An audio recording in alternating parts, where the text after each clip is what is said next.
If I wanted to lose belly fat by the summer, this is exactly what I'll do. I'll react to this video and give you my perspective on things, and you should listen to me because I serve in the military as an officer. I've trained over hundreds of people and I have over 8 certifications. And I've also helped people lose 10 to 40 pounds in the 90-day time frame. Automatically, the biggest thing that will lead people astray based on that title is it's not clear and it doesn't give a time frame. But anyways, let's get into the video first and foremost. With the age of 35, had the most belly fat ever in his life. But less than a year later, he now looks like this. His belly fat is now lower than 98% of men. This is because nobody approaches losing belly fat in 3 layers, with each layer requiring a slightly different strategy, which works for both men and women. But most people are stuck in the outermost layer, layer 1, which is right where Nimesh's journey began, with the day 1 body fat of 29.5%. Now, one of the cool things about DEXA scans is they don't just give you an overall body fat percentage. They let you split the body into regions, so you can see your body fat percentage in your arms, your legs, your hips, That's cool. and your belly. Where Nimesh clocked in at 34.4%, higher than anywhere else on his body. Obviously, that's just a video title to get people to click. That's the point of it. It won't have anything clear, but if people are thinking in terms of the title, saying, I just want to lose fat, and they're not specific on how much they want to lose, when they want to lose it by, it leads people astray. You need to be clear with what you want and when you want it. And based on that, it could be something that is actually attainable or not attainable. That can be a separate video on how to set smart goals. It can be a future video. Well, you said that belly fat's like one of the areas where you struggle and you feel like genetically you're kind of like cursed. And the uncomfortable truth is, it wasn't wrong. Almost every single guy I've run through a day 1 DEXA scan has shown that their belly carries more fat than anywhere else, which can become a serious health risk. As large population studies have shown, every few centimeters you gain around your waist increases your risk of metabolic disease and death, even if your weight stays the same. But to see how consistent this belly pattern is, and whether this holds true for women, my team and I analyzed 8 years of DEXA scans from nearly 18,000 American men and women. Wow. And what we found actually paints a pretty clear picture of why belly fat seems so hard to get rid of. For men under 25% body fat, their belly fat levels are actually about the same as the rest of their body. But once you go above 25%, your belly now becomes the preferred place for fat storage. And this doesn't just mean belly fat becomes easier to gain, it also means it becomes harder to lose. So we plotted the data to show the rate of fat loss from different body parts as you get leaner. That's cool. And it will certainly be different for women. They'll hold it more on their legs and hips, and men will hold it more on their belly area and arms. Here in red. Now the flatter the line, the slower the rate of fat loss. So at higher body fat levels, notice how fat quickly drops off from the arms, the legs, and the hips, while fat in the belly remains much higher. But right around 30% body fat, belly fat actually starts to nosedive, and the other areas flatline. And by the time you get to 25%, the belly is no longer fatter than other areas and continues progressing faster afterwards. Wow. So it seems like once your body has burned off enough fat from easier to access areas, it'll eventually start pulling more and more from your stomach. Now for women, the picture actually does look quite a bit different. They tend to store less fat in the belly to begin with, and more in their hips, their legs, and their arms. Exactly. This is my I just said it. friend Nicole, who started her fat loss journey at 33%. When I looked at her belly fat though, it was almost identical, 33.7%, whereas her legs and hips clocked in much higher. And if the data from our DEXA scans proves reliable, we should see that when Nicole and Nimesh see a similar drop in total body fat, Nicole will probably see more of that fat loss coming from her belly compared to Nimesh. At least as they're both working to burn through what I like to think of as the first layer of belly fat. So this is a soft outer layer of belly fat that prevents you from seeing any ab definition. When men burn through this, you should see some upper abs poking through and usually some shape in the rest of their abs. Now for women, the waist tightens up and rolls smooth out, but you're not going to see any clear ab definition yet. And typically the end of layer 1 gets you at 20% body fat for men and 28% body fat for women. And women should have a higher body fat percentage. Women shouldn't have low body fat percentages. It affects their hormones very much. And their higher body fat percentage supports pregnancy, supports conceiving a child. That's why their body fat percentages need to be higher, especially in the lower extremities. Now the good news about this layer is it actually requires the least amount of effort to burn off. For Nimesh, all he needed was 4 core habits, plus a bonus one to help him push through the biggest challenge this layer posed. First, I set Namesh up with a workout plan consisting of just 3 workouts per week, just to make sure any weight he does lose comes directly from fat, and we may even see some muscle gains at the same time. Second, I gave him a few simple diet rules. At every meal, include a portion of lean protein about the size of your palm. Prepare most of your meals at home, where portions and ingredients are easier to control. I love it. I love it. I love the fact that it has him on a 3-day split, and it has him eating lean proteins and foods basically made at home. He would definitely save a lot of money as well, because people think that groceries is so much more expensive than eating out, but that is absolutely false. I can certainly do a future video on breaking that down. Please let me know if you want to see that in the comment section. And build each meal around these. With these changes, he shouldn't even need to count calories to start seeing change. Third, I set him a baseline goal of 8,000 steps per day to bump up his daily calorie burn. And lastly, I got him a scale to track his morning weight, with a weight loss goal of just 1 pound per week. Now, I also set up Namesh with our Build with Science Plus app to help him track his weight loss, coach him in his workouts every week, and just get healthy meal recipes to try out. Now, even though they're... Okay, so my question here is, how often is he checking his weight on the scale?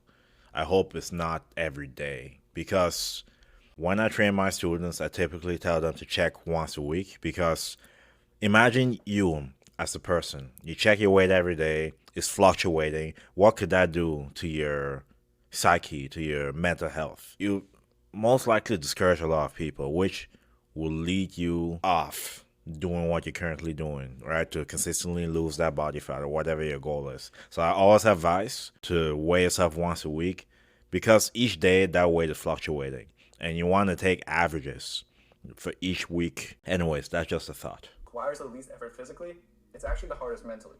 And Namesh found this out when he checked back in on day 30. Despite being 7 pounds down on the scale, he didn't feel like his belly had changed at all. He actually texted me afterwards, doubting the plan was even working. But if you look closely at his chin, his chest, and his arms, you can clearly see that these areas have leaned down. And when I measured his waist, he was already down 3 centimeters. Wow. Which meant he was definitely losing belly fat. Yeah, and that's also another point I tell my clients. Don't always look at the number on the scale. Look at if you're losing inches.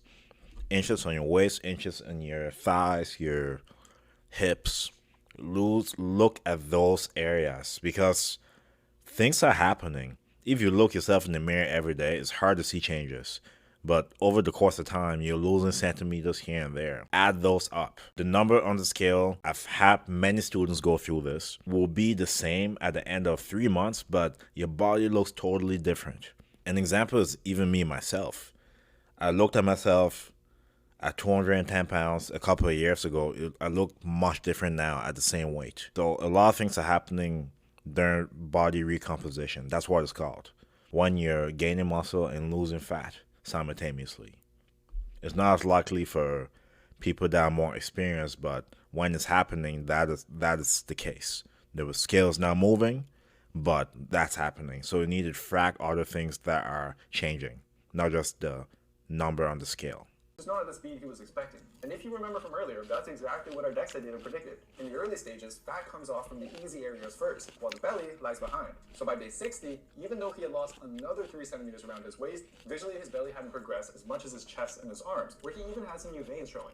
And then when you compare Namesh's progress to Nicole's, who had lost a similar amount of total body fat, wow, she was down 8 centimeters around her waist and already had some ab definition starting to poke through. And while we were finally starting to see where Namesh's abs would eventually come through, the abs are relatively small, flat muscles. Compared to your big arm and shoulder muscles, you simply have so much more fat to lose before your abs can start poking through.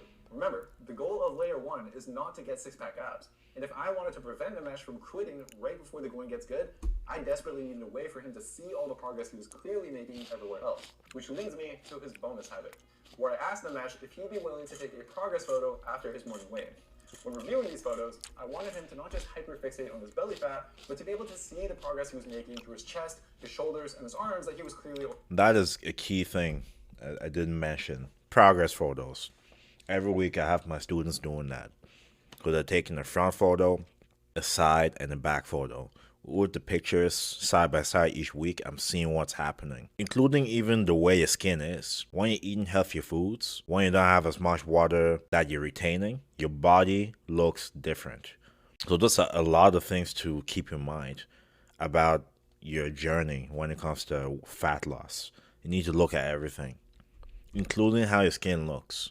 And with the ability to look back at his pictures every week, Nimesh genuinely started to notice the progress he was now making. Plus, now that he was below 25% body fat, progress around his belly finally started to really pick up, all the way to day 90, where after losing 12 pounds of fat, layer 1 looks good, successfully burned off, revealing some clear upper ab definition. Let's go. Now, although it may not seem like it compared to most of the influencers you see on Instagram, at this point, Nimesh is already... And another thing too that I advise my students, do not compare yourself to people on Instagram. You don't know what they're doing. You don't know what they've gone through to get there. Compare yourself to you yesterday. If you're better than the version of you yesterday, that's the key. You only compete with yourself. That's why personally, I'll never do any competitions, bodybuilding or powerlifting. I'm doing this for me. I'm doing this to be the embodiment of the thing, to qualify to give people advice. And so far, it's working. So only compare yourself to previous versions of yourself. Nobody else. Pretty leaner than about 84% of men. But to push this even further, he's going to have to get through layer 2, which for most men gets you to around 15% body fat and 23% for women. But I'd say layer 2 is where most people give up. In layer 1, it seems like nothing's changing, whereas layer 2, fat loss actually slows down or even stops because your body starts to fight back. And the strategies that work for layer 1 no longer do now. So 2 weeks, the weight hasn't changed. The progress photos I'm taking daily, they look identical, and and that's the kind of thing you cannot let discourage you. You know, that's part of it. You go weeks on end, the scale's not moving, you look the same, you think you're not progressing. But another question to ask is, am I getting stronger? Do I need less rest when I do a particular rep range at a particular weight? You know, those are other ways to measure progress, not only how you look in the mirror, not only what the scale shows. These are things to keep me ahead so that you don't stop what you're already doing. That will hinder the progress you make, because to make progress you need to be consistent. And if you keep starting and stopping, you're not giving your body the chance to adapt and change. The weird thing is, like, I'm recording most of the meals and being pretty consistent, I feel. So yeah, I don't know what's happening, just gotta figure this one out and see what's going on. For starters, depending on how much fat you lost in layer 1, you're going to now be carrying less weight than you did before. And this is like taking off a 24/7 weighted backpack, which decreases your calorie burn. Plus, your body has now sensed the fat loss and tries to counteract it by conserving your energy. It's subtle at first, but you might sit down more and just walk around less without you even noticing. Now, when this would happen to me when I was younger, I would try to counter this by ramping up my cardio, adding 20 to 30 minutes of intense running or cycling after each workout. And while I don't recommend that. You will plateau real quick. Eventually, I would just stall again, and then I just didn't have the energy to add anymore. Which is why for Nimesh, he simply decided to move his daily steps from 8,000 to 10,000 steps a day. This works as an insurance policy to help keep his daily calorie burn consistent without spiking his hunger or burning him out. The one exercise I did ask Nimesh to bump up, though, was his strength training. Most research suggests that Yes, I'm glad you're talking about this. I would recommend weight training. I don't even want to say strength, because when people think of strength, they think about powerlifting, only doing 3x3, 5x5. When he says strength training, he means weight training. And I highly recommend it. Not only does it support you building more muscle, as a result of you building more muscle, you're burning more at rest without trying. And in order to support muscle growth, you have to consume more protein. And since you're consuming more protein, since protein has a higher thermic, higher thermic rate, meaning that requires more energy to burn, you're burning more fat as well to basically break it down and digest it. So highly beneficial to have more muscle, because you're burning more at rest and you're increasing your metabolic rate. So lifting weights is by far the best thing to support fat loss. Definitely keep that in mind. 3 full body work, around 46 hard sets per muscle, is enough to prevent muscle loss while you're in a deficit. But I'm curious if by going above this minimum, Nimesh can actually build muscle even as his fat loss gets more and more intense. So we took his 3-day workout split and changed it to this 4-day split, focusing more volume on muscles that Nimesh had been struggling to grow, like his shoulders and his arms. And we'll be doing a final scan and measurements at the end of the journey to see if he was actually able to put on muscle. But the extra steps in workout isn't actually going to bump up his daily calorie burn all that much. The more impactful side of the fat loss.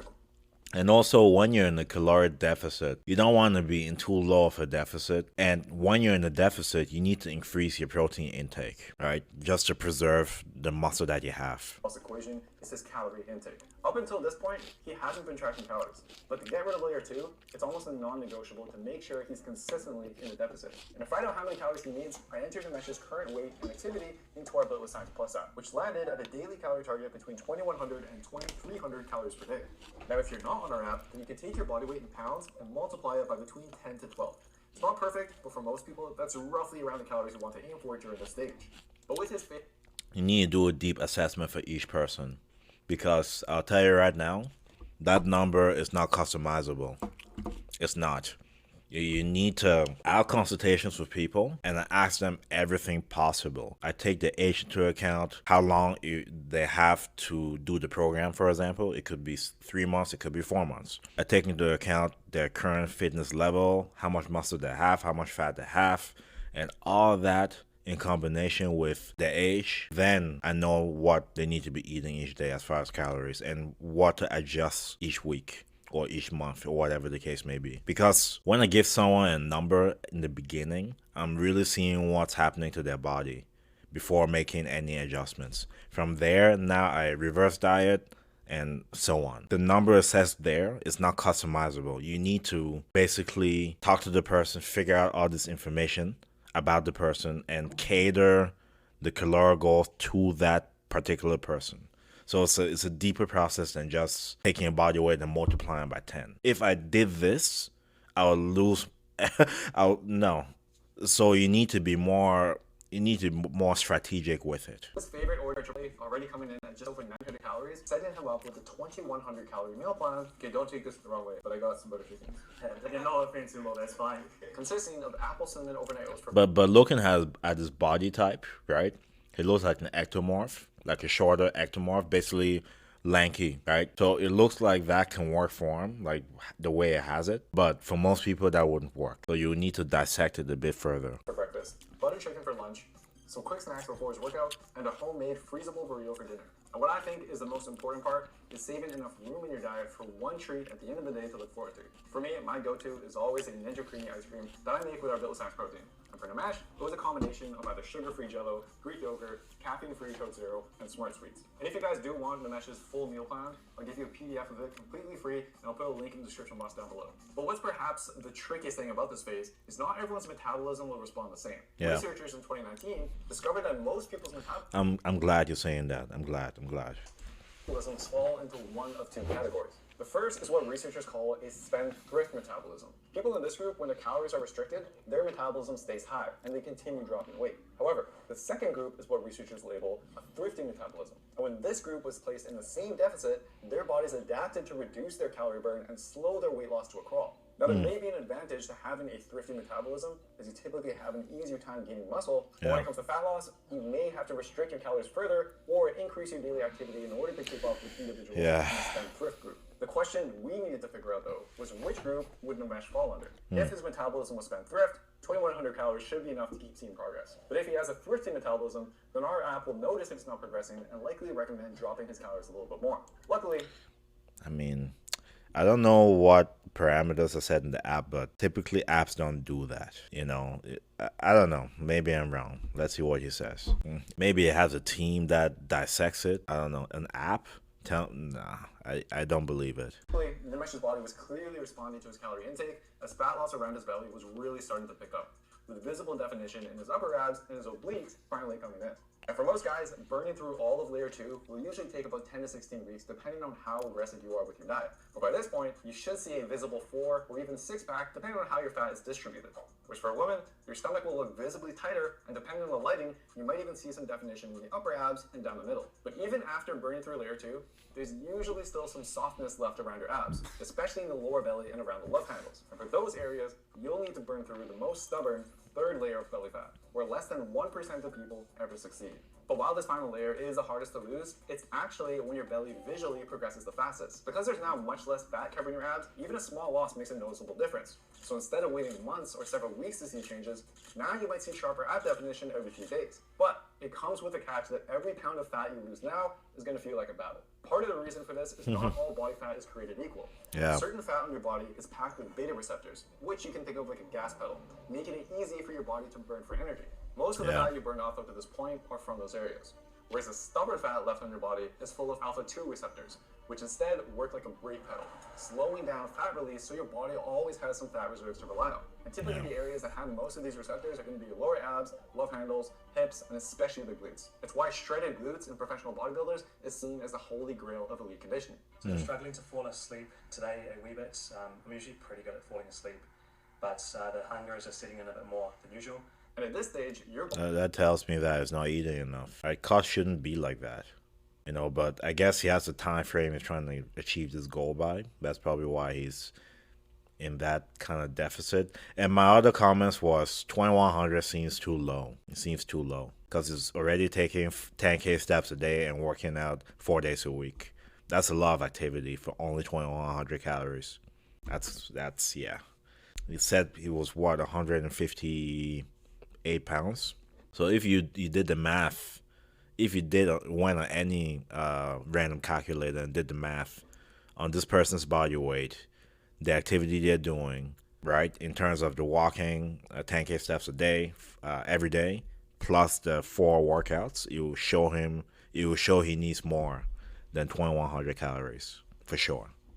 That's probably why that's most likely why he's starving before going to bed or while trying to go to bed. Your body ramps up hunger, lowers your energy, and basically does everything it can to prevent more fat loss. Yeah. So I had to introduce Nimesh to 2 simple strategies to break through. The first was his food selection. Nimesh's diet had a ton of wiggle room when he was on layer 1. And when we moved on to layer 2, things had to get a bit tighter. But for layer 3, our margins are thin. We needed every calorie he's eating to go as far as possible to keep him full and energized. That meant no more cream in his morning coffee and fewer nights out for drinks. We also strategically swapped the rice in his meal plan for yellow potatoes, which in a well-known Satiety index study scored as the most filling food you can eat. In fact, I'm currently Yeah, I mean, it has so much fiber. It's hard to eat potatoes. It's very hard. Right? on another project where we tested a simple, no calorie counting diet mainly based around potatoes.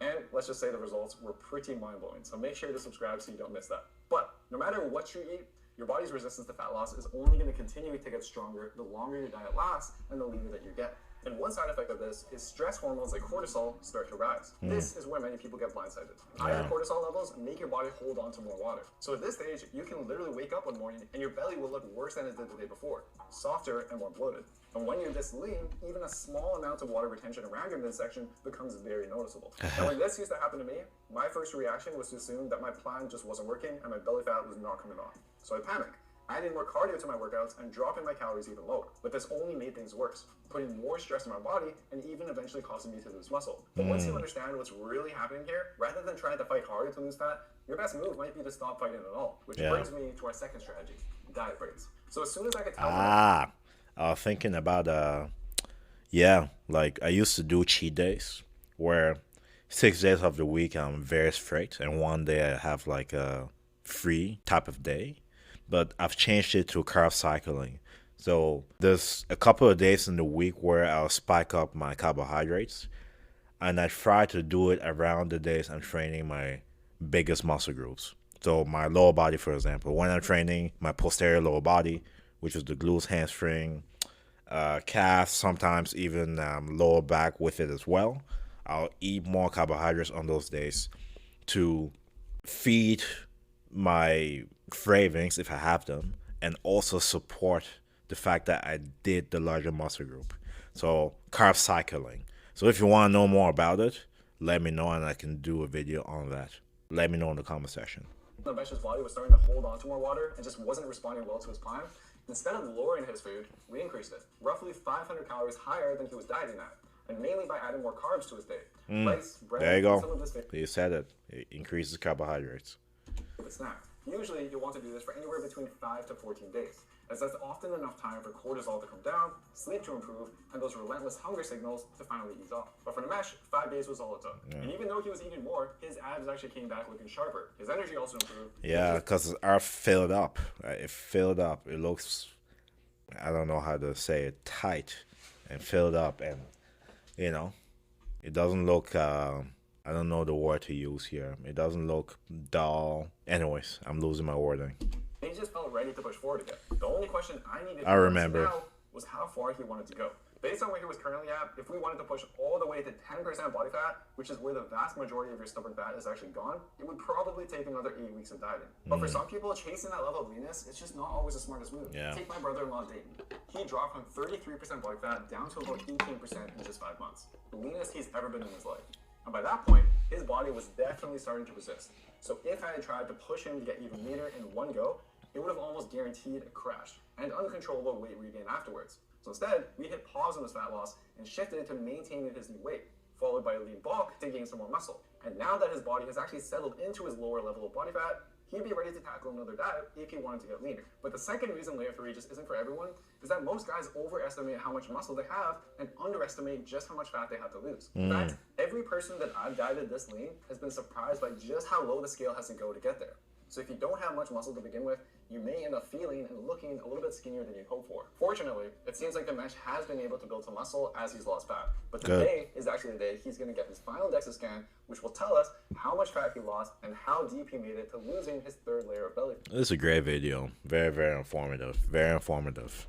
It's easy to piggyback off it and offer things from my perspective as well. But this is a good video.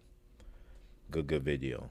But first, I should also mention that from the start of his journey until now, it has taken the mesh 275 days. Using this. Wow, he did this for 275 days. Wow. I typically have my clients do a particular program for 120 days. And after every 30 days, I'm changing what I have them doing as far as like the splits, the workouts, stuff like that. I change it every 30 days. Because that way when the body adapted and it's accustomed to what you have it doing, change it up so that it forces it to have to adapt again. Therefore changing, improving, whatever you want to call it. This exact plan for each layer of belly fat. Now, I'm sure some of you would be expecting those results in half the time. But for context, Nimesh also took a 5-week trip in the middle of this plan where his goal was just to maintain his weight while keeping up with his training. And he also just personally found the slow and steady approach worked best for him. So while taking almost a full year may sound like a long time, think about how many years it took for you to gain your belly fat in the first place. And think That's a fact.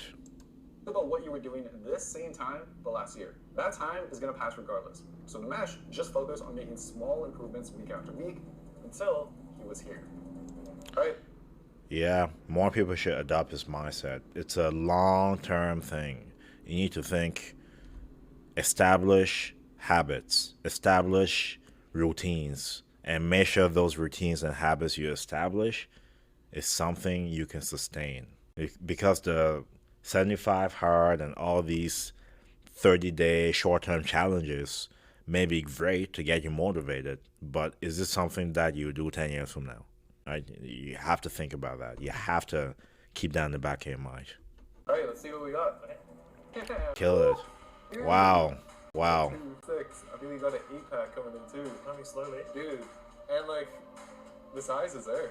Wow. You know what I mean? Yeah. Give me a little double bicep flex for the camera. Bro, you look amazing, dude. Nimesh's total body fat dropped from 29.5% on day 1 all the way down to just 16.7%. But when we zoom in on his belly, Damn. And also, that gives you perspective, hey? Some people think they're a lot lower than they actually are. 29.5% on day 1. So that all was the way down to 16%. 16.7%. So that's 16%. People think when they see their abs, they're 10%. No. I'm around this range as well, 15, 16%. All right? We need to keep this image in our minds. A lot of people overestimate or overestimate how much fat they actually have. This is a clear-cut example. I love this. But when we zoom in on his belly fat, the change was even from Wow. 34.4% down to just 13%. That's a drop of 20 percentage points. Wow. The best part is, he actually gained almost 7 pounds of lean mass throughout the entire process, with a good chunk of that being actual muscle. I'm getting there. I'm making it. And even his face, right? The face looks different. So for all the people that do if any of you know of this, the bone smashing and the looks maxing, for any people that do that, stop doing it. Just lose weight or lose fat, right? Get on a particular program, get a coach that's going to show you how you should be eating, how many workouts you do per week. Do it in a sustainable manner. You lose the fat, and then your face will show the same result eventually. You don't need to bone smash and all that. It's pretty cool having these platforms to be able to help you. You know, I remember when I started my fitness journey, I had like the bodybuilding books, and I wrote everything down in there to track what he's doing here. But it's great to have these resources, that's for sure. Again, not pushing it, but it genuinely helped a lot. So, yeah, massive guys for the app as well. Yeah, well, it didn't do the hard work, which is, you know, showing up at the gym and prepping the meals. That was all you. So I'm glad you mentioned that. You cannot shortcut your way through that, folks. You need to show up. You need to meal prep. And it cannot be a thing of just, I'll go hard this week and stop next week. It's a consistent thing, sustainable thing, right? Anyways, he basically covered everything I wanted to cover. Thank you so much for your video. Thank you for watching it and getting to this point in the video. Let me know your thoughts in the comment section. I'll provide the link to the original video for you to check out. But other than that, thank you so much. I'll see you next video. God bless you. Metro Boomin, want some more, nigga.